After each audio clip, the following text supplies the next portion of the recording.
We are told that success requires exhaustion. Wake up at 5 a.m., hustle, grind until you bleed.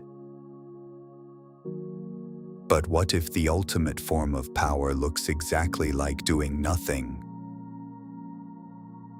There is a man worth over $17 billion. He founded Telegram, the world's fourth largest messaging app. Yet, he refuses to carry a smartphone. He sleeps 12 hours a day. He eats no meat and takes ice baths to keep his mind lethal. He has been hunted by governments, poisoned by assassins, and through sperm donation, he has fathered over 100 children across the globe. His name is Pavel Durov, and his life is a calculated rebellion against everything you've been taught. Today, we decode his 5 dark principles of absolute freedom. In 2018, Pavel Durov was poisoned. The details remain deliberately vague. A meeting, a glass of water, a sudden and catastrophic decline in health that his team has never fully disclosed. What we know is that he survived. What is more interesting is what he said afterward. He was not surprised. This is a man who had already been forced out of his own company, VKontakte, Russia's largest social network, which he had built from nothing, by Kremlin-aligned oligarchs who wanted control of user data. He refused. He lost the company. He left Russia with nothing except the intellectual architecture in his head and a philosophy of absolute non-negotiation. Most people, faced with that sequence of events, would spend years in bitterness. Durov moved to Dubai and built Telegram. The question is not how he recovered. The question is why he was never truly broken in the first place. The Stoics had a practice they called premeditatio malorum, the premeditation of evils, more commonly known as negative visualization, the discipline of sitting quietly and imagining in precise detail the worst outcomes available to you, not as an act of despair, but as an act of inoculation. When Marcus Aurelius wrote, "It is not death that a man should fear, but he should fear never beginning to live," he was describing a cognitive technology, a method of draining fear of its operational power before the fear becomes necessary. Here is the neuroscience underneath the ancient practice. Fear operates through the amygdala, the brain's threat detection center. When a threat is ambiguous, when the worst-case outcome is undefined and therefore infinite, the amygdala maintains a state of chronic low-level activation. This is anxiety, the body in permanent readiness for a danger that has not yet taken shape. Negative visualization does something precise. It defines the threat. It gives the worst case a specific form, a specific weight, a specific set of consequences. And the moment the mind can see the worst clearly, the amygdala can process it, categorize it, and, critically, release it. What you discover when you do this honestly is that most of your worst-case scenarios are survivable, even the ones that involve losing everything. Even in a philosophical sense, the ones that involve death. Durov appears to have arrived at a conclusion that the Stoics would have recognized immediately. A man who has already accepted his worst outcome is no longer controllable by the threat of it. Governments could not leverage him with the threat of losing his company because he had already internalized its loss as possible. Assassins could not leverage him with the threat of his life because he had already sat with the reality of his mortality and made his peace with it. This is not courage in the conventional sense. Courage implies overcoming fear. What Durov practices is something more radical, the structural elimination of fear as a decision-making variable. When you have rehearsed your death and found it bearable, you are playing in what he himself has described as overtime. Every day is additional. Every decision is made from surplus rather than from scarcity. That is an almost incomprehensible form of freedom, and it is entirely self-constructed. Pavel Durov does not own a smartphone. Let that land for a moment. The man who built one of the world's most widely used messaging platforms, an application that processes billions of messages daily across 900 million users, does not carry the device that runs it. This is not a paradox, it is a policy. To understand why, you need to understand what a smartphone actually is. Not technically, we all know that. Psychologically.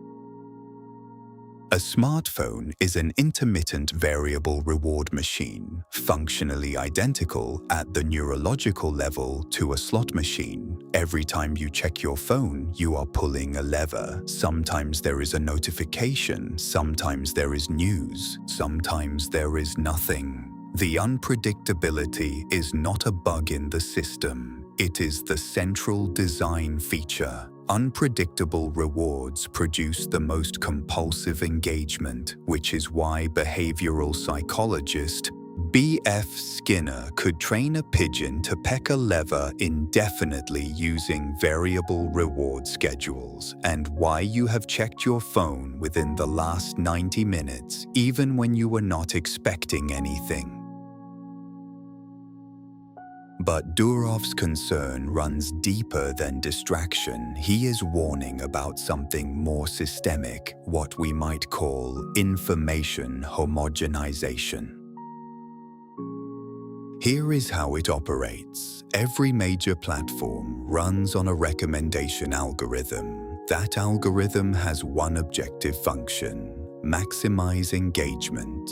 Engagement is maximized by showing you content that confirms what you already believe, triggers mild outrage, and requires minimum cognitive effort to process. Over time, the algorithm becomes an extraordinarily precise map of your existing psychology, and then uses that map to keep you inside it.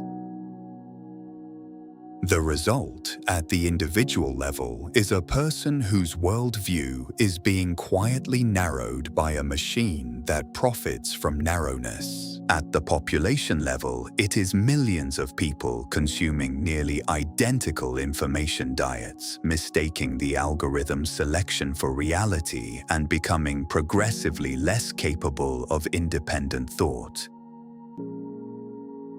Durov's response is not moderation, it is exit. His second principle is this: avoid the mainstream, not as aesthetic rebellion, not to be contrarian for its own sake, but as a cognitive survival strategy. When everyone is reading the same 10 headlines, watching the same trending videos, absorbing the same distilled consensus, the person who is reading something else, something obscure, demanding, unfashionable, is accumulating a form of intellectual capital that is, by definition, unavailable to the algorithm. The competitive advantage of depth in an era of infinite surface is almost impossible to overstate. AI systems are trained on the internet's consensus. They are extraordinary at producing the average of what has already been thought. What they cannot do, what no system optimized for scale can do, is think from the margins. from the genuinely obscure, from the intersection of two fields that have never been placed in conversation with each other before. That intersection is where original thought lives, and original thought requires a mind that has not been flattened by the feed. The question is not whether you can use a smartphone intelligently. Some people can. The question Durov is posing is harder. Do you know what you are trading for those notifications? And is the trade, examined clearly, one you would actually choose? Pavel Durov has not eaten meat since he was 11 years old. He consumes no caffeine, no alcohol, no pharmaceutical stimulants of any kind. He performs 300 push-ups daily. He takes cold baths. This is not health optimization in the biohacker sense. This is not the bougie practice of someone stacking supplements and tracking HRV scores on a wearable. This is asceticism, the ancient, deliberate, philosophical choice to impose physical hardship on the body as a means of mastering the mind. And there is now hard neuroscience to explain precisely why it works. Dr. Andrew Huberman's research on dopamine, and more broadly, the neuroscientific literature on the reward system, has made something clear that the ascetics of every major tradition intuited centuries ago. Your capacity for motivation, pleasure, and sustained effort is not fixed. It is relative to your baseline. Dopamine is not, as popular culture frames it, simply the pleasure chemical. More precisely, it is the anticipation and pursuit chemical, the neurochemical that drives you toward goals, and its release is always measured against your current baseline level. Here is the problem with modern life. We have constructed an environment of relentless, cheap dopamine, social media likes, processed food engineered to hit reward centers, pornography, streaming services algorithmically optimized for maximum engagement. Each of these spikes dopamine acutely, and then, by the homeostatic logic of neurochemistry, drags the baseline down when the spike recedes. The result is a population that is simultaneously overstimulated and chronically undermotivated, people who are constantly consuming and permanently dissatisfied, who feel vaguely bored in the absence of stimulation and incapable of the sustained, unrewarded effort that meaningful work requires. Cold exposure does something specific in this system. The acute discomfort of cold water activates the sympathetic nervous system. Adrenaline and noradrenaline flood the body. After exiting the cold, dopamine levels rise substantially above baseline and remain elevated for hours, not the sharp spike and crash of a cheap reward, a sustained, measured elevation that produces clarity, motivation, and what practitioners consistently describe as a quality of mental sharpness that no stimulant replicates. But more importantly, and this is what Durov seems to understand at a philosophical level, the practice of voluntarily seeking physical discomfort trains something that cannot be trained any other way. It trains the negotiation between what the body wants and what the mind decides. Every morning that you get into cold water when every biological signal is telling you not to, you are practicing a form of sovereignty over your own nervous system. You are demonstrating to yourself, in the most direct possible way, that your impulses do not have to determine your behavior. that the gap between stimulus and response is real and you live in it. This is not metaphor. This is the literal neurological mechanism by which self-mastery is built through repeated, conscious override of the brain's comfort-seeking circuitry until the override becomes the default pattern. A mind that has been trained this way processes the temptations of fear, comfort, and conformity differently than an untrained mind. Not with willpower. Willpower is a depleting resource. With structure, with a nervous system that has been conditioned to choose difficulty without drama. That is what 12 years of ascetic practice buys you. Not a body, a mind that is no longer a hostage to its own appetites. There is a myth embedded in modern productivity culture that needs to be surgically removed. The myth is this: rest restores energy. It sounds obviously true. It is not, or rather, it is only partly true, and the more important mechanism runs in the opposite direction. Cognitive behavioral therapy has a model called behavioral activation. It emerged from the treatment of depression, but its implications extend far beyond clinical psychology. The model observes that motivation does not precede action, it follows it. You do not wait until you feel inspired to begin. You begin, and the act of beginning generates the neurological conditions under which inspiration becomes possible. The writer who waits for the muse will wait forever. The programmer who waits to feel like coding will never ship. The entrepreneur who waits for clarity before acting will watch the opportunity close. The mechanism runs forward, not backward. Action first. Energy emerges from the action. Write the first line of code. The second line comes easier. Write the first sentence. The paragraph begins to form. Begin the thing. Begin anything related to the thing, and the cognitive state required for the thing becomes available. This is not motivational content. This is how the prefrontal cortex, the brain's executive function center, actually activates. It requires input to generate output. Passive waiting produces continued passivity. Engagement, however small, generates the neural momentum that enables further engagement. Durov's third principle: action defeats anxiety, not reflection, not planning, not optimization, movement, the smallest unit of relevant action, taken now before the conditions feel right. And now the paradox.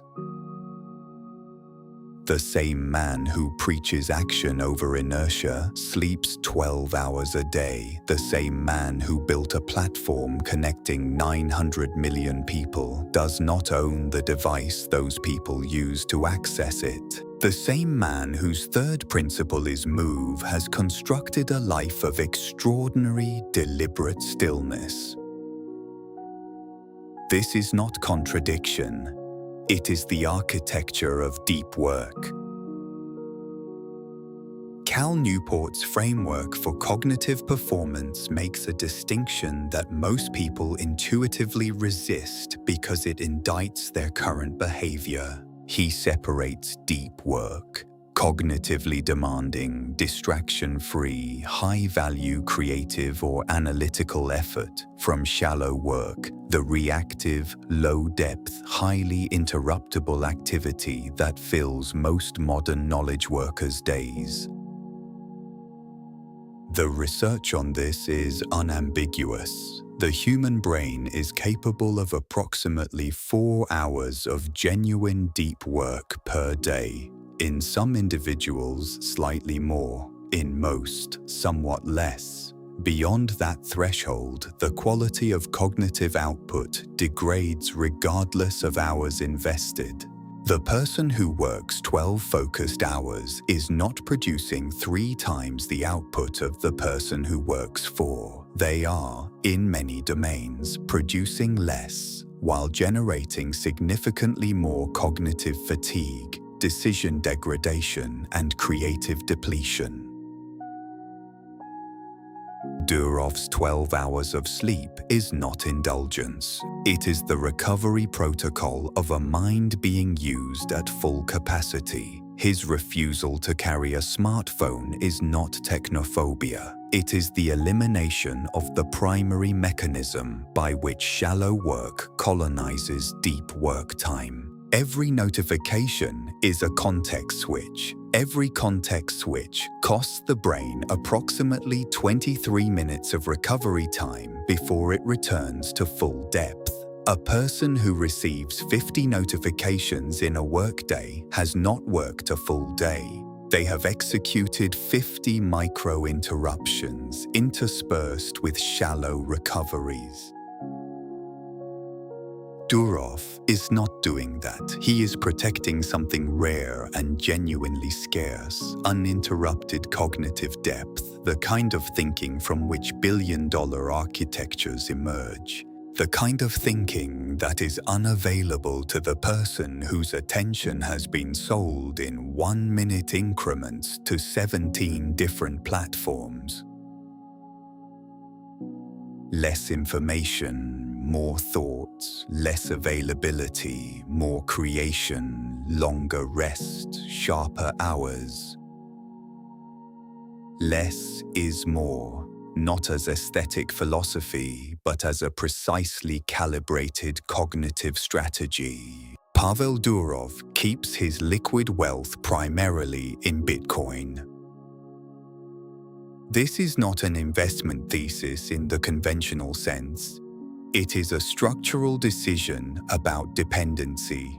Fiat currency exists within systems, banking systems, regulatory systems, governmental systems that can freeze accounts, impose sanctions, and transform financial assets into leverage against their holder at a moment's political convenience. Durov has been the direct target of state-level coercion. He is not theorizing about financial sovereignty. He has experienced its absence. Bitcoin, in his framework, is not a speculation. It is the financial equivalent of no fixed address, a form of wealth that exists outside the systems that have demonstrated, specifically and personally, that they will attempt to use wealth as a tool of control. And then there is the question of the children. Through anonymous sperm donation to fertility clinics across multiple countries, Durov reports having fathered over 100 children. He has spoken of his intention to distribute his wealth among them. The conventional reaction to this information is somewhere between bewilderment and horror. It violates nearly every norm surrounding parenthood, inheritance, family structure, and the meaning of legacy. Which is, of course, the point. Durov's relationship to legacy is not sentimental. It is architectural. He is not building a dynasty, a family unit that perpetuates a name, a brand, a concentrated inheritance. He is distributing something across a wide, anonymous network of individuals who will never meet each other, who will never coalesce into an institution, who will never be leverageable as a group. This is the logic of a man who has spent his life watching institutions be captured, corrupted, and weaponized. Telegram exists specifically because V-Contact was taken from him the moment it became too valuable and too centralized to ignore. His response was to build something architecturally resistant to capture, a platform with no central point of control that could be seized. His legacy strategy follows the same logic. Whether you find his choices admirable or disturbing is honestly beside the point of this video. The point is this: every principle Pavel Durov lives by is a form of the same underlying logic. Remove dependency, eliminate leverage points, protect cognitive sovereignty, trade short-term comfort for long-term freedom, rehearse loss until it loses its power over you. He is not performing non-conformity. He is not building a personal brand around unconventionality. He has, over decades, constructed a life that is architecturally resistant to the forces, political, algorithmic, neurochemical, psychological, that reduce most people to predictable, manageable, controllable nodes in other people's systems. You may not want his life, almost certainly you do not. But the principles underneath it are not his alone. They are available to anyone willing to pay the cost of genuinely examining how much of their current existence is freely chosen and how much has simply been installed without their conscious consent. So here is the question I want to leave you with. If you turned off your phone right now, not for an hour, but for 24, and sat with the absence of cheap stimulation, the absence of the feed, the absence of the notifications that have been parceling out your attention in 30-second increments, what would you feel? Would you feel calm? Would the silence feel like space? Like room to finally think? Or would you feel afraid, not of anything specific, just the particular modern dread of being alone with a self that has not been examined in a very long time? Leave your answer in the comments, not what you think you should feel, what you actually think you would feel. Because that answer, that honest, private answer, tells you more about the state of your freedom than anything else you'll encounter today.